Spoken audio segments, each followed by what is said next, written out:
Hey guys, welcome back to Loft Sports. It's Tyler coming at you with the Notre Dame Florida State review video. Irish, pretty dominant in a win. Scoreboard didn't exactly tell the full story. Notre Dame walks away with a 42-26 win. I don't like to normally do this, but I kind of feel like it was really a 42-16 win.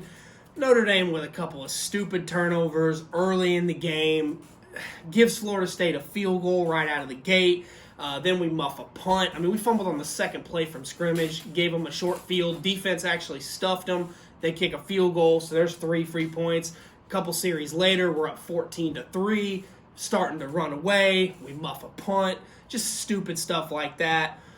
Now, to Florida State's credit, in the preview video, I said they were one of the worst 10 Power 5 teams.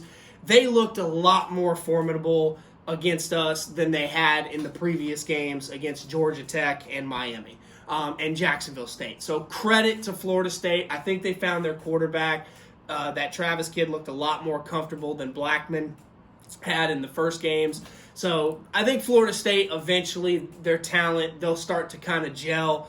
And they might win a few games later in the season as they kind of figure out who they are and build. But to Florida State's credit, we jumped on them. We spotted them some points. They took advantage of it and cashed in. And then they hit a deep ball, and they took the lead 17-14. Now we went right back down and scored, got a stop, scored again, kind of retained dominance before they were able to get their hopes up too much. But I kind of look at that as a 42-16 win.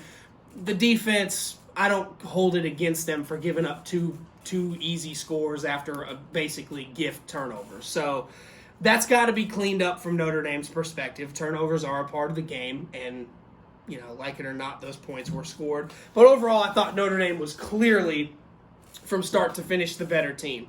Florida State was 2 of 14 on third down. There was constant pressure. They just couldn't get anything going offensively, which is what I had anticipated and what I had expected to see. Little concerned they were 3 for 3 on fourth down. Notre Dame's defense got to get off the field. Again, like I talked about after the South Florida video. Sometimes, the other team makes a mistake. If you don't cash in on it, it's not the end of the world because there's going to be 2 or 3 more plays that same drive. Same thing with the offense and the defense.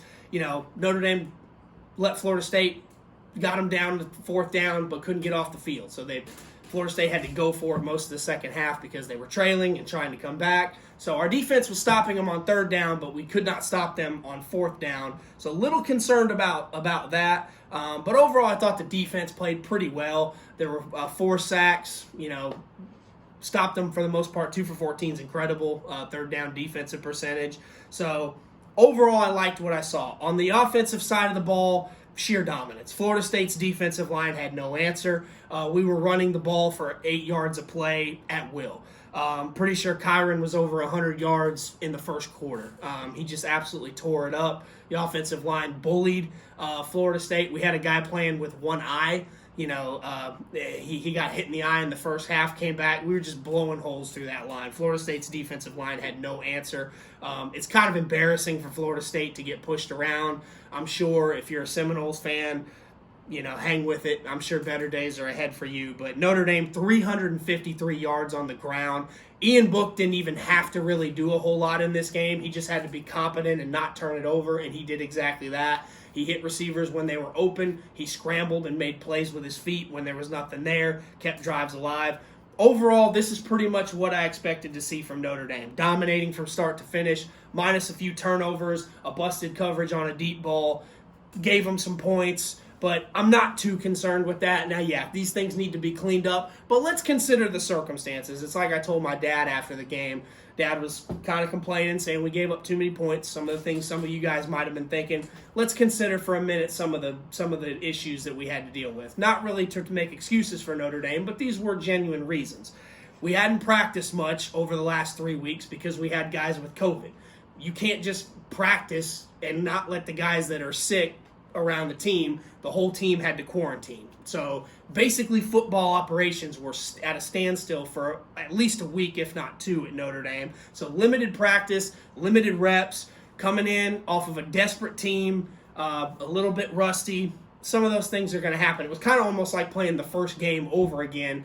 You never have back-to-back bye weeks in a season, so it was a little strange. But with limited practice and for the most part, against a somewhat talented roster, I think Notre Dame played pretty well. So my expectations were for the most part met. Again, I would have liked to see them hold them to under 20 points, but when you spot them points off of fumbles and busted coverage, we essentially gave them 17 points to some degree. So moving on to the next one, we got Louisville coming to town next. Still haven't played a game away from South Bend, but that'll be coming down the road. So that's my Florida State recap. Go Irish. This is Tyler with Loft Sports signing off.